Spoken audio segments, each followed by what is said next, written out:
La tradition des maçons italiens venus travailler pierre, jardin et ornements dans le Marseille bourgeois des années 1880-1920. Les rocailleurs, c'était leur nom, ont façonné bon nombre de maisons avant de disparaître. Heureusement, un livre retrace aujourd'hui leur épopée. Le décor est planté bien avant de pénétrer dans la Villa Costa. André Costa, riche à Cogny au XIXe siècle, fait construire au Roucas-Blanc une maison d'agrément. Pour l'habiller, il veut bardozes bois qui lui rappellent la campagne, bateaux et mers à qui il doit sa fortune.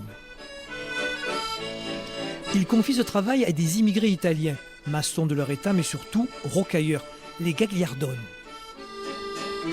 Ces artistes du ciment ont tout de suite éveillé la curiosité du propriétaire actuel.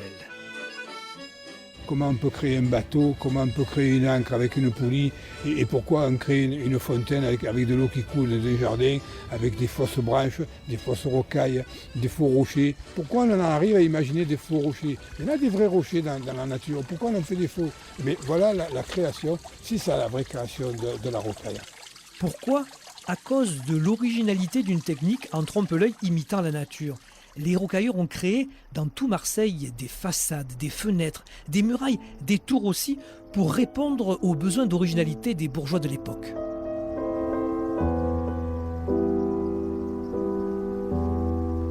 Cette originalité est consignée dans un livre que le passionné Yves Gauthier consacre aux rocailleurs.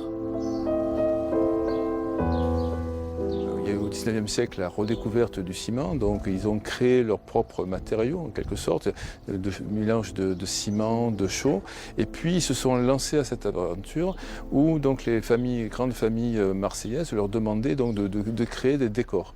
Et là ils avaient une liberté assez grande et donc ils pouvaient imaginer et laisser libre cours donc à cette imagination qu'on ne rencontre nulle part ailleurs. Nulle part ailleurs qu'à Marseille, pour découvrir les rocailleurs. Ne pas oublier qui ils étaient. Yves Gauthier nous propose un livre tout en photos et en flâneries insolites.